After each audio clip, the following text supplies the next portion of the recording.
আসলে লেখালেখি তো ছোটবেলা থেকেই শুরু। কিন্তু সেই শুরুর তো একটা শুরু থাকে। আমার শুরুটা ছিল অনেকটা ঘরেই। ঘরে হলো এরকম যে আমি যখন আমাদের অন্য ২ ভাই, আমার বোনরা সবাই স্কুলে গেল, আমি আম্মার কাছে থাকতাম। এবং আমি ৮ বছর বয়সে ক্লাস 4 এ ১ম স্কুলে যাই। তার আগে আম্মার সঙ্গে বসে আমি আম্মার যে সমস্ত বই আব্বা কিনে দিতেন, আমাদের নওগাঁ বাসায় আব্বা পুলিশ ডিপার্টমেন্টে ছিলেন। সেই পুলিশ ডিপার্টমেন্টে থাকাকালীন সময় চাকরি নানান জায়গায় পরিবর্তন হতো। অনেক বদলি ছিল সেই চাকরি। সেই বদলি চাকরির সময়ে আমরা একটা পর্যায়ে ছিলাম নওগাঁতে। তার আগে রাজশাহীতে এবং অন্যান্য জায়গায় ছিল, কিন্তু তার সব কোনো স্মৃতি আমার নেই। নওগাঁর কিছু স্মৃতি আমার আছে। Naogaon KD government boys high school থেকে আমার পড়ালেখা শুরু। সেই সময় ক্লাস 4 এর আগে গিয়ে আরও ৩টা ক্লাস, স্ট্যান্ডার্ড ক্লাস 1, 2, 3 আমার স্কুলে যাওয়া হয়নি। ওই সময় আমি মার সঙ্গে থাকতাম এবং বাড়িতেই, বাসাতেই। আর নানান ধরনের গল্পের বই পড়তাম। সাহিত্য পাঠ, সাহিত্য শুরু সমস্তটাই আসলে গল্প দিয়ে। এই গল্পই শেষ পর্যন্ত আমাকে অনেক দূর নিয়েছিল। অর্থাৎ গল্প পড়তে পড়তে আমি ফিল্মের দিকে আকর্ষিত হয়েছিলাম। এই জন্যই যে ফিল্মেও তো শেষ পর্যন্ত আমরা একটা ভিন্ন ফরম্যাটের গল্পই করি। আবার দেখা যাচ্ছে যে আমরা যখন প্রবন্ধ সাহিত্য রচনা করি, সেই প্রবন্ধ সাহিত্য অনেক সময় আমি যাকে বলি একাডেমিক বা কিছুটা অধ্যাপকীয় গদ্য টাইপের জায়গা, সেই রচনাগুলো খুব ভারী এবং গতানুগতিক রচনা, পাঠকের আকর্ষণ থাকে তার খুব কম। সেই ক্ষেত্রেও আমি যখন প্রবন্ধ সাহিত্যে আসলাম, তখনও আমি প্রবন্ধের মধ্যেও গল্প বলার চেষ্টা করেছি। অর্থাৎ গল্পের একটা শুরু ছিল সেই শিশু বয়সেই, একটু মানে আমি বলবো কিশোর বয়সেই। আর তার শেষ পর্যন্ত আজকে পর্যন্ত সেই গল্প বলাটার প্রতি আমার আকর্ষণ। ফিল্মের প্রতি যে আকর্ষণটা হয়েছিল, সেই ফিল্ম ফিল্মে একটি ভালো গল্প ফিল্মের ভাষায় কীভাবে বলা যায়, অর্থাৎ ফিল্ম ল্যাঙ্গুয়েজের মধ্যে থেকে। তো যাই হোক, সেই কাজটি তো আর সম্পন্ন হয়নি। এখন তুমি যেভাবে আমাকে আমার ছেলেবেলা, আমার ছোটোবেলা থেকে যদি বলতে হয়, তাহলে ওই KD government boys high school থেকে যে আম্মার সঙ্গে বসে উল্টো রথ প্রসাদ পড়তাম, সেই বইগুলো ছিল আসলে মূলত বড়দের গল্পের বই বা বড়দের উপন্যাস। সেই উপন্যাসের মধ্যে যে সামাজিক নানান গল্প, নারী পুরুষের প্রেমের কথা, সামাজিক নানান রকম দ্বিধাদ্বন্দ্বের কথা, নান্দিকাতার কথা, সেই সমস্ত সামাজিক গল্পগুলোর সাথে আমি খুব ছোটোবেলাতেই পরিচিত হই, যখন আসলে যে বয়সে আমার সেটা পড়ার কথা নয়, সেই বয়স থেকেই। পরবর্তীকালে আমি দেখা গেল যে আমি যখন খুব ছোট, মিডল স্কুলে পড়ি, অর্থাৎ 6-7 এ পড়ি, তখন থেকে আমি বঙ্কিম রচনাবলী ধরে পড়ছি। এবং যখন বলা হতো যে বঙ্কিম খুব ভাষাটা একদম বঙ্কিমের মতো, তখন আমি ভাবতাম সেই ভাষাটা বোধহয় খুব কাব্যিক, তাই বলা হচ্ছে বঙ্কিমের মতো। বঙ্কিমের ভাষা যে কঠিন, বঙ্কিল, সেই কথাটা আমি প্রথমে বুঝতে পারিনি। কারণ বঙ্কিমের ভাষা আমার কাছে এত কাব্যময় লাগতো। আজকে পর্যন্ত বঙ্কিমের কথা সাহিত্যের অথবা তার গদ্যের ভাষার মতো সুস্বাদু ভাষা বাংলা সাহিত্যের কমই দেখা হয়েছে। তা সেই ভাষার প্রতি আমার একটা প্রবল আকর্ষণ তৈরি হয়েছিল। তারপরে যখন শুনি যে বঙ্কিমের ভাষা খুব কঠিন, তখন এই কথাগুলোর অর্থ বুঝতাম না। এরপরে কিছুটা সময় ধরো মুক্তিযুদ্ধ, আমরা একটা অটো প্রমোশন পাই। আব্বা রিটায়ারমেন্ট করে গ্রামের বাড়ি ফরিদপুর ভাঙা থানা মঙ্গনপুর গ্রামে চলে আসি। সেখান থেকে আবার যখন কলেজে আসি, ক্লাস 9-10 যখন আমি পড়ি, সেই সময়টায় আমি খুব বেশি আমি খুব বেশি পাঠ করি সৈয়দ শামসুল হককে, বাংলাদেশের লেখকদের মধ্যে। সৈয়দ শামসুল হকে আমি একজন অন্ধ পাঠক ছিলাম, ভক্ত বলতে পারো। আমি সত্যিকার অর্থে ভক্ত কথাটার অর্থ সৈয়দ শামসুল হকের ক্ষেত্রে ব্যবহার করতাম তখন। কিন্তু যখন ইন্টারমিডিয়েটের ফার্স্ট ইয়ারে পড়ি, ফার্স্ট ইয়ার শেষ হতে হতেই সৈয়দ শামসুল হক আমার কাছ থেকে অনেকটা মিলিয়ে যান। ইনফ্যাক্ট ক্লাস 10-এই যখন মানিক পড়তে শুরু করি, তখনই সৈয়দ হক কিছুটা মেলান হয়ে যেতে থাকেন।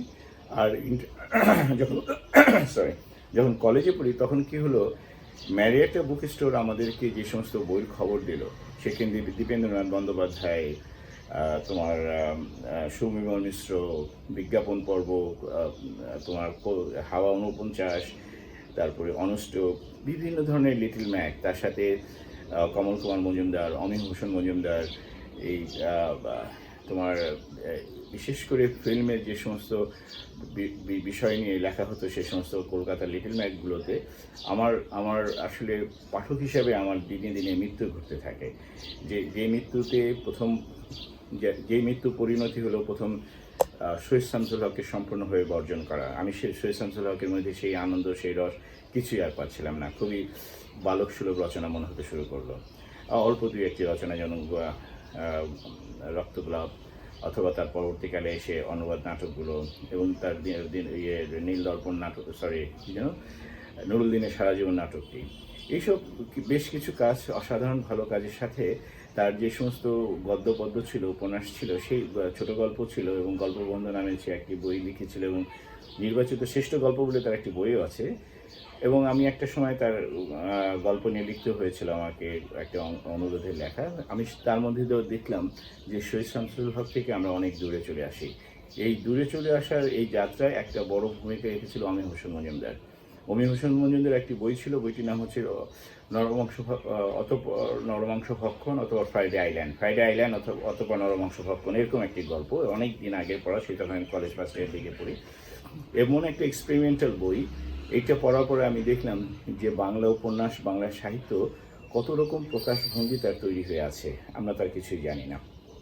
এবং একটা ক্লাসিক গল্পকে কিভাবে আমাদের দেশের প্রেক্ষাপটের মধ্যে সেই গল্পকে এতটাই নিরীক্ষাধর্মী করে রচনা করলেও অনুসন্ধানী পাঠক হিসেবে সেই সময় আমি আমার ওই খুব টিনেজ বয়সেই খুব আগ্রহ বোধ করি। এবং কমল কুমার মজুমদার এবং অমীয় হোসেন মজুমদার, এই দুই মজুমদার একসঙ্গে আমার ঘাড়ে চেপে বসে, এবং তাদেরকে এতটাই আমার ভালো লাগতে থাকে যে আমাদের দীন বন্দ্যোপাধ্যায়ও তখন অনেকটা ম্লান হয়ে যেতে থাকে আমার কাছ থেকে। যে কারণে আমি প্রায় বলি একটি কথা, যে পাঠক হিসেবে আমার কীভাবে মৃত্যু হতে থাকে। তারপরেও মানিক বন্দ্যোপাধ্যায়ের পুতুল নাচ ইতির কথা আমার এখনও প্রিয় উপন্যাস। কিন্তু একটা সময় যখন পদ্মা নদীর মাঝিকে আমার খুব প্রিয় লাগতো, অল্প সময় পরেই দেখি পদ্মা নদীর মাঝির ভিতরের ইউটোপিয়াটা, তার মেকিংয়ের মধ্যে যে পলিটিক্যাল ক্রাইসিস, অর্থাৎ যে পলিটিক্সটাকে সে ওইখানে দিতে চেয়েছেন, যেটা খুব স্বাভাবিকভাবে আসেনি ময়নাদ্বীপের প্রসঙ্গটি। এবং তাতে আমার মনে হয়েছে যে এই উপন্যাসের মধ্যে পদ্মা নদীর মাঝির মধ্যে কুবের মাঝি, পদ্মা নদীর অন্ধকার এবং মাঝিদের যে জীবন এবং প্রেম, সেই গল্পটি যত গুরুত্বপূর্ণ, যত ভালো লেগেছিল, ওই কুবের ময়নাদ্বীপের ঘটনাটি কিন্তু তার মধ্যে এমনভাবে প্রবেশ করেছিল, মূল গল্পের সাথে তার যেমন ব্লেন্ডিং হয় না, এবং শেষ পর্যন্ত কিছু রেখাপাত থাকে না, শুধু একটি ইনফরমেশন শুধু থাকে, ময়নাদ্বীপ, আর কিছু না। তারপরে তো ধরো ইউনিভার্সিটি লাইফে আরও অনেক বেশি জড়িয়ে পড়ি ফিল্ম সোসাইটির সঙ্গে, full time film appreciation course করি। সেই কোর্সটাতে সম্ভবত দ্বিতীয় অথবা তৃতীয় কোর্স ছিল। আমাদের তারেক মাসুদও ছিলেন, আরও তারেক মাসুদের অন্যান্য বন্ধু-বান্ধবরা, আমরা একই সঙ্গে শেষ পর্যন্ত বোধহয় আমরা 5 জন সে কোর্সটা শেষ করি। তো full time film appreciation course, তার সাথে আরও ছোটো ছোটো কোর্স, এগুলো নিয়ে ফিল্মের মধ্যেই ডুবে থাকতাম। এবং ফিল্মের মধ্যেই থাকার মধ্যে থেকে সময় 1990-তে একটা 1991-এর শেষ দিকে আমি একটা গল্প লিখি, গল্প নাম অবশেষে নিঃশব্দ অন্তিমে। এই গল্পটা লেখার সময় আমার যে ফিল্মের অভিজ্ঞতা, সেই ফিল্মের অভিজ্ঞতার মধ্যে দুটো আছে। একটা হচ্ছে যে তার সাউন্ড টেকিংয়ের বিষয়টি, ফিল্মের মধ্যে কীভাবে সাউন্ড টেকিংটা হয়, যে সাউন্ড একটা ল্যাঙ্গুয়েজ তৈরি করছে। আর অন্য দিক থেকে ছবির মধ্যে ইউরোপিয়ান ছবি দেখার অভিজ্ঞতা থেকে ছবির মধ্যে এই যে শুধুমাত্র এই সমস্ত সামাজিক গল্প, নারী পুরুষ প্রেম, ভালোবাসা, সামাজিক অন্যায়, অবিচার, এই সমস্ত বিষয়ই নয়, আরও কত বিষয়, কত মানবিক এবং কত মনোজাগতিক বিষয় ফিল্মের মধ্যে ঢুকে যাচ্ছে, তা নিয়ে ফিল্ম তৈরি হচ্ছে। আমরা জার্মান এক্সপেরিমেন্টাল ফিল্ম ফেস্টিভ্যাল হলো ঢাকায় আর্কাইভের সৌজন্যে।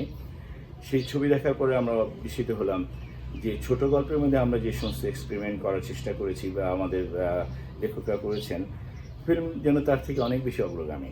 কত ধরনের এক্সপেরিমেন্টাল কাজ সেখানে হয়েছে। তো ঢাকা ইউনিভার্সিটি পড়াকালীন সময় এই ফিল্মের সাথে শুরু হয়ে গেল আমার গল্প লেখাই, অবশেষে এই নিঃশব্দ অন্তিমের গল্প থেকেই। এবং আমার প্রথম বইটি হচ্ছে তোমার এই বই, অবশেষে নিঃশব্দ অন্তিম, 1992-তে বের হয়, শেষের দিকে, অক্টোবরে বোধ হয়। এবং বইটির কাভার করে আমার ভাই জালালি। আর বইটি আমার উদ্যোগেই প্রকাশ হয়, কারণ আমি তখন চলে যাচ্ছিলাম আমেরিকায়। তো আমেরিকায় যাওয়ার আগে ভেবেছি যে আমার এই কিছু লেখা গল্প এই বইটির মধ্যে সংকলিত হয়ে থাকে।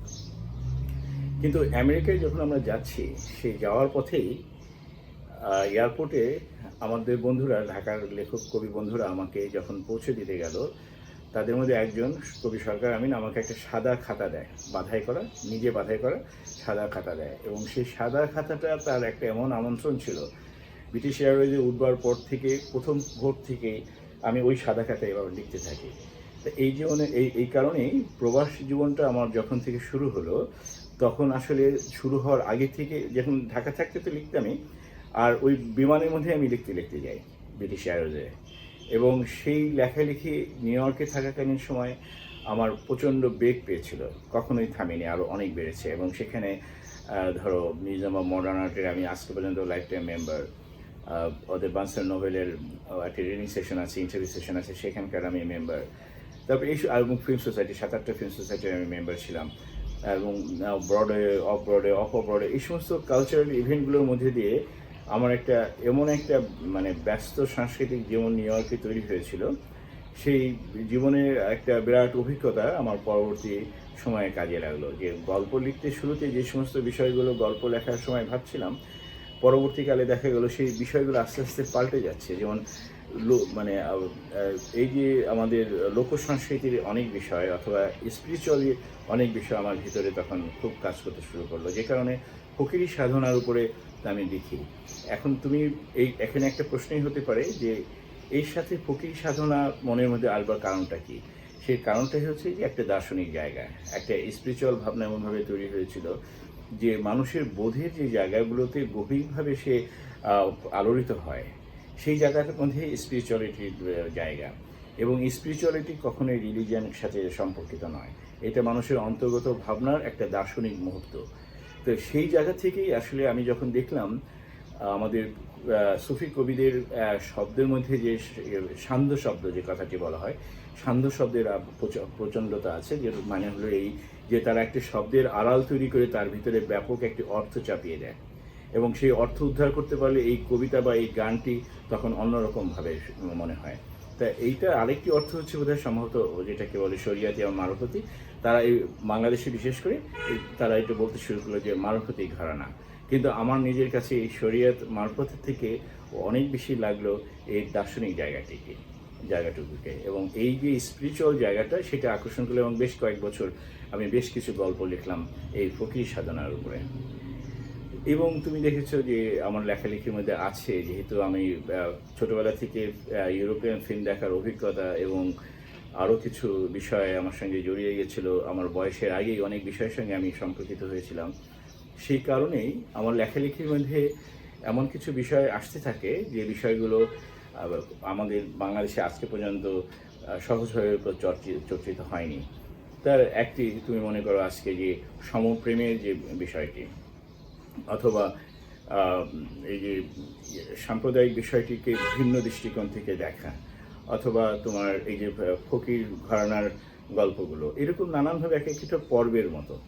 তো এক একটা পর্বে দেখা গেল যে ওই সমপ্রেম বিষয়টা আমার বেশ কিছু গল্প তৈরি হলো, তো ফকিরি ঘরানার উপরে অনেকগুলো গল্প তৈরি হলো, অথবা তোমার সাম্প্রদায়িক যখন ক্রাইসিস নানানভাবে বাংলাদেশকে নানান প্রান্তে করে খাচ্ছে, তখনও দেখা গেল যে এই ঘরানার কিছু গল্প তৈরি হয়েছে। কিন্তু ওই কোনো লেখাই ওই অর্থে প্রচলিত গল্প ধারার সঙ্গে তুলনীয় নয়, যে কারণে আমার বন্ধুবান্ধবরা যারা আমাকে নিয়ে লিখেছে, একাধিক 2-3টা করপত্র বেরিয়েছে, সব জায়গায় একটি শব্দ ব্যবহার করে, কিছুটা ট্যাগ করে দেওয়ার মতো, যার কারণে সবাই সেইভাবে ভাবে যে একটু স্বতন্ত্র ধারার লেখক। তা এই যে স্বতন্ত্র ধারা, আসলে সমস্ত লেখকের একটা নিজস্বতা আছে। এই নিজস্বতাটিকে যখন স্বতন্ত্র হিসাবে তাকে ট্যাগ করা হয়, তখন অন্য পাঠক আলোচকের কাছে প্রথমেই মনে হয় উনি তো স্বতন্ত্র ধারার লেখক।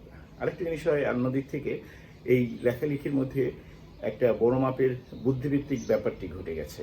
সেটা হচ্ছে যে চিন্তার জায়গাটি সেখানে অনেকটা স্পেস নিয়েছে, যার ফলে সাধারণভাবে গল্প পড়ার সাধারণ মানুষের যে অভিজ্ঞতা, সেই অভিজ্ঞতার সাথে আমার এই গল্পগুলো সবসময়ের জন্যই আরামদায়ক হয় না। তারা একই রকমভাবে গল্প পাঠের যে আনন্দদায়ক অভিজ্ঞতা, সেটা আমার গল্পে পায় না। কারণ আমার গল্পের মধ্যে এমন কিছু রসের গল্প আছে যে রস তাদেরকে বিব্রত করে। তো সেই কারণে সেই রসের প্রতি তারা আকর্ষণ বোধ নাও করতে পারে একান্তইভাবে যারা ভালো সাহিত্যের পাঠক তারা ছাড়া। তো এইভাবে আসলে আমার লেখালেখি এই ছোটোবেলা থেকে গড়ে ওঠা। আর তারপরে ধরো অনেকটা সময় আমরা প্রবাস জীবনযাপন করছি, যে আমি প্রবাস শব্দটিকে আজকে অফিসিয়ালি সতর্কভাবে ব্যবহার করছি, যে শব্দটিকে আমি ব্যবহার করি না সাধারণত। কারণ আমি ধরো ঢাকায় থাকতে পারতাম, রাজশাহীতেও থাকতে পারতাম, আমি টরন্টোতে বর্তমানে আছি। তো এই তিনটার স্থানিক ভৌগোলিক একটা দূরত্ব আছে, কিন্তু আমরা রাজনৈতিক ভূগোলের দিক থেকে তার একটি নাম আছে, কিন্তু আত্মিকভাবে সেই বর্তমান সময়ে এসে যে আমরা যে আন্তর্জাতিকতায় বসবাস করি, যে গ্লোবালাইজেশনের কথা আমরা ভাবি, সেখানে এই কোনো রাজনৈতিক ভূগোলের অস্তিত্বটা নাই। হ্যাঁ, আমরা প্রতিদিন প্রতি মুহূর্তেই এবং সবার সাথে সবাই কানেক্টেড। হ্যাঁ, কারো মনে হতে পারে এই শারীরিক কানেকশনটা আরও বেশি ইম্পর্টেন্ট। তো সেই কারণে আমি প্রতি বছরই ব্যতিক্রমহীনভাবে প্রতি বছর কয়েক মাস পর পর, অর্থাৎ 8-9 মাস, 10 মাস, 11 মাস পর পরই দেশে আসি এবং দেশে প্রত্যন্ত অঞ্চল ঘুরি। এটা আমার আনন্দ থেকে, কোনো লেখালেখির উদ্দেশ্য নয়, এসে কিছু লিখিও না, লিখতে চাইও না। আমার মূল আগ্রহী থাকে এই সবার সাথে ঘোরা, বোঝা, অনুভব করা, এই ফিলিংসটাই আমার থাকতে হবে আর কি। এই ফিলিংসের পরবর্তীতে যেটুকু নির্যাস থাকে সেই নিয়েই লিখবো, না হলে না লিখবো। লেখালেখিটার থেকে জরুরি হচ্ছে জীবনটাকে উপভোগ করা, জীবনটাকে বোঝা, তার কে আমি, কেন লিখতে চাই, কী করতে চাই, এই সমস্ত দার্শনিক ভাবনার দিকেও আমি যাব না, কারণ সেটাও আমার কোনো আগ্রহ নাই। আমার আগ্রহ হচ্ছে লেখালেখিটা হচ্ছে সম্পূর্ণ আনন্দের একটি জায়গায়। যে বিষয়টি আমার লিখতে তখন প্রলুব্ধ করছে, আমি সেই বিষয়টি তখন লিখব। সেই বিষয়টা কি আমি নিজে জানি না। তো এটা বিভিন্ন সময় আমার লেখার ধারা দেখলে তুমি বুঝতে পারবে যে এরকম বিষয় কেন আমি লিখতে গেলাম, কেন আমি লিখছি। অনেকের মনে এরকম প্রশ্ন হয়েছে যে, এবং আমার গল্পের বিষয়ের যে আকস্মিকতা সাধারণ পাঠকের কাছে লাগে, তখন তারা আমার জীবন সম্পর্কেও প্রশ্ন করেছে নানান সময়। যেমন যখন আমি সেক্স ওয়ার্কারদের নিয়ে লিখি, তখন নানানভাবে আমাকে যে ইঙ্গিত করা হয়, ইভেন আমার যিনি টাইপসেটার ছিলেন তিনি আমার পাণ্ডুলিপি ছুঁড়ে ফেলে দিয়েছেন। ভেবেছি তো একটা চরিত্র কিনব, কিন্তু পরবর্তীকালে তিনি বুঝতে পেরেছেন যে এটা মানে আমার লেখাগুলো তো মূলত কোনো ক্যাফেতে বসে অথবা আমার অফিসে বসে, এবং যাবতীয় রচনা, রবীন্দ্র বিষয়ক গবেষণাধর্মী প্রবন্ধ অথবা নজরুল বিষয়ক প্রবন্ধ, বাংলা সাহিত্য বিষয়ক প্রবন্ধ, আর আমার গল্প উপন্যাস, সবই কিন্তু অফিসে বসে ক্যাফেতে বসে লেখা। একটি লেখাও আমার ঘরে বসে নয়, একটি লেখাও নয়, ইভেন কি আমি প্রুফও দেখতে পারি না। সমস্ত লেখাই ক্যাফেতে বসে অথবা এই অফিসে বসে। এবং আমার অফিসটা একটা ছোটোখাটো লাইব্রেরির মতো আমি বানিয়ে ফেলেছি। আমার গাড়ির পিছনের ট্রাঙ্কের মধ্যে প্রচুর বই থাকে সবসময়ের জন্যই। এই কারণেই যে কখন কোন বই আমার প্রয়োজন হয়, কারণ ঘরে বসে আমার অনেক রকম ব্যস্ততার মধ্যে একটা পারিবারিক সময় কাটাই, আর বাইরের জগতে আসলে আমি আমার লেখালেখির কাজটি করি। তো অফিস হচ্ছে তার জন্য সবচেয়ে একটা নিরাপদ জায়গায়। আমি রাতে কাজ করি অনেক দিন থেকেই, রাত্রের শিফট, তা যার ফলে আমার সময়টা থাকে অনেক। এবং এই যে পছন্দ করেই, অনেকটা জোর করেও হতে পারে, আমার অফিসের সাথে এবং আমার পরিবারের সঙ্গে অনেকটা লড়াই করেও আমি এই রাতের শিফটেই কাজ করি, কারণ কেউ চায় না যে আমি রাতের শিফটে কাজ করি এত লম্বা সময় ধরে। তো এই রাতের শিফটে কাজ করার যে সুবিধাগুলো আমি ভোগ করি, সেটা হচ্ছে যে অখণ্ড একটা সময়, এবং নিজেকে সাথে নিজের থাকা, নিজে দেখা। আমার অন্ধকার দেখতে খুব ভালো লাগে, আমি নৈশব্দ খুব এনজয় করি, এবং এই সমস্ত জিনিস আমি রাতে, এই সমস্ত মুহূর্তগুলো আমি রাতে পাই। তা যার ফলে হচ্ছে কি, রাতে কাজ করা আমার জন্য একটা আনন্দের ব্যাপার। হ্যাঁ, কোনো রকম শারীরিক একটি সংকট কখনো হতেই পারে, সেটা আমি রাতে কাজ না করলে দিনে করলেও হতে পারতো। তো সেই কারণে আমাদের পরিবার থেকে, ইভেন আমার অফিস চায় অন্য কারণে, অভিজ্ঞতার জন্য দিনে আসতে, আর আমার ফ্যামিলি চায় শারীরিক কারণে দিনে কাজে আসতে। কিন্তু দিনের কাজে আসলে আমাকে কিন্তু কাজই করতে হবে, আর আমি ওই কাজটাই খালি করতে চাই না। আমি আমার নিজের কাজ বলতে আমি সবসময় আমার নিজের কাজই বুঝি, পড়ালেখা, এটাই আমার কাজ। তো সে কারণে কি হয় যে আমি শেষ পর্যন্ত রাতের কাজে এখনও পর্যন্ত আছি, এবং হয়তোবা এই রাতের কাজ করতে করতে একটা সময় আমি চাকরি থেকে অবসর নেব, এছাড়া আমি এটা চেঞ্জ করব না। আর অন্যদিক থেকে এটা হচ্ছে যে বর্তমান সময়ের একটা ব্যাপার। আর তার সাথে ধরো, আমরা ছোটোবেলা থেকে আমার একটা আগ্রহ ছিল, যে কলেজে যখন পড়ি তখন থেকে, যেহেতু ফিল্মের খুব আগ্রহ ছিল, ফিল্ম দেখা নিয়ে গোটা ভারতবর্ষের বিভিন্ন জায়গায় আমি গেছি, কারণ আমাদের ইন্টারন্যাশনাল ফিল্ম ফেস্টিভ্যাল প্রতি বছরই হতো। তো সেই ভারতের বিভিন্ন শহরে, তো সেই শহরগুলোতে যেতে হতো। আমি সেই কলেজে যখন পড়ি তখন তো আসলে আমি টিনেজ। তো সেই সময় থেকে আজকে পর্যন্ত এই ছবি দেখার উদ্দেশ্যে যে ঘোরা শুরু হয়েছিল, সেটা আর থামেনি। সেটা এখন ছবি দেখি আর না দেখি, প্রকৃতির সাথে একটা সম্পর্ক তৈরি হয়, এবং এই দেশে এসে যতটা সময় আমি ঘরে থাকি, তার অনেক বেশি সময়, 80% সময় আমি ঘরের বাইরে থাকি, দেশের বিভিন্ন অঞ্চলে, কখনো দেশের বাইরে।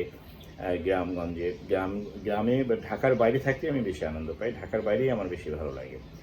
ঢাকাতে আমার কিছু আত্মীয় এবং বন্ধুবান্ধব আছে ঠিকই, কিন্তু তাদেরকে নিয়ে দরকার হলে আমি গ্রামে যাব। গ্রামে আমি অনেক বেশি ভালো বোধ করি। তো এই যে অভিজ্ঞতাগুলো, এই অভিজ্ঞতাগুলো এখন শেষ পর্যন্ত হয়তোবা আমাকে অন্যদিকে নিতে পারে। সেটা কিরকম, প্রত্যেকটা লেখকের জীবনে নানান ধরনের পরিবর্তন আসে তো। যেমন আমি কি আ আ উপন্যাসেই শুধু থেকে যাব, উপন্যাসেই কাজ করব? নাকি প্রবন্ধ সাহিত্যে কাজ করব? ছোট গল্প মাঝে, মাঝে লেখা। কিন্তু আমার সবসময় যেন মনে হয় যে আমার এখন উপন্যাস লেখার সেই সময়টা, যদিও এর আগে বেশ কিছু বই তোমরা জানো। কিন্তু এখন মনে হয় যেন এই যে অভিজ্ঞতা এবং অনুভূতি এবং বোধের যে জায়গাটি তৈরি হয়েছে, এবং এর পিছনে রবীন্দ্রনাথেরও কিছু ভূমিকা আছে। আ আ রবীন্দ্রনাথ পাঠ, আলোচনা, এবং রবীন্দ্রনাথ তো পাঠের থেকে বেশি উপলব্ধির জায়গা। সেই উপলব্ধির থেকে আমার কাছে মনে হয় যে উপন্যাসের মধ্যে আমি বোধহয় আরও বেশি সময় বিনিয়োগ করতে পারি। সেটাই এখন আমার কাছে সবচেয়ে দরকারি একটা কাজ মনে হয়। দরকারি কথাটা দরকারি নয়, মানে বলছি যে ফিল করি যে উপন্যাসই যেন আমি লিখি, এরকম একটা ফিল করি। কিন্তু নানান ব্যস্ততা, আলসেমি আর লেখালেখিকে কখনো আমি লিখতেই হবে এরকমভাবে আ আ বিবেচনা করিনি কখনো। কিন্তু লেখক জীবনযাপনটাকে কখনো অস্বীকার করতে চাইনি। যে সবসময় যেন লেখক জীবনযাপনই করে যাচ্ছি, এবং এটাই আমার আসলে লক্ষ্য। কারণ লেখালেখি একটা বিষয়। কিন্তু লেখালেখির কথাটার অর্থ এরকম নয় যে তুমি লিখছো। লেখালেখির কথাটা হচ্ছে যে তুমি পড়ছো, ভাবছো, ঘুরছো। এর ভিতর থেকে তোমার ভিতরে নানান রকম ভাবনা, বোধ তৈরি হচ্ছে। এই পুরো প্রসেসটাই হচ্ছে লেখালেখির অংশ। শুধু কলমে কাগজে লেখালেখিতেই লেখালেখি নয়, বা আমার নিজের কাছে। সেই দিক থেকে এই লেখালেখির জগৎটাতেই আছি। এই লেখক জীবনটাই আমি বেশি এনজয় করি, এবং এর এর সাথে তো কিছু পারিবারিক, সামাজিক দায়িত্ব থাকে। সেই পারিবারিক দায়িত্ব পালন করি। হয়তো সম্পূর্ণটা পারি না। অন্তত বছরের ৫-৬ সপ্তাহ আমি আ একা, একা দেশের বাইরে থাকি। তো তখন হয় দেখা গেল যে আমার ফ্যামিলি সম্পূর্ণভাবে একা হয়ে গেল, এবং আমাকে যে কেউ তখন স্বার্থপর লোক ভাবতে পারে, এবং কেউ, কেউ অবশ্যই দায়িত্বহীন স্বার্থপর ভাবে। সেই ভাবনাটা তাদের জন্যও ঠিক, আমার জন্যও ঠিক। আমিও এই একই কথা বলি, আমি খুবই স্বার্থপর। কারণ এই একটা সময় আমি অনেক ৫ সপ্তাহ, ৬ সপ্তাহ একা সম্পূর্ণভাবে নিজে, নিজে থাকি। তো এই যে আ আ জীবনটা, এই জীবনের হয়তোবা ওই অর্থে কোনো বিশাল কোনো অর্থ তৈরি করছে না। কিন্তু একজন ব্যক্তি মানুষের তার যে চলা, তারই একটা গল্প এটি। অন্য কিছু নয়। সবাইকে অনেক ধন্যবাদ।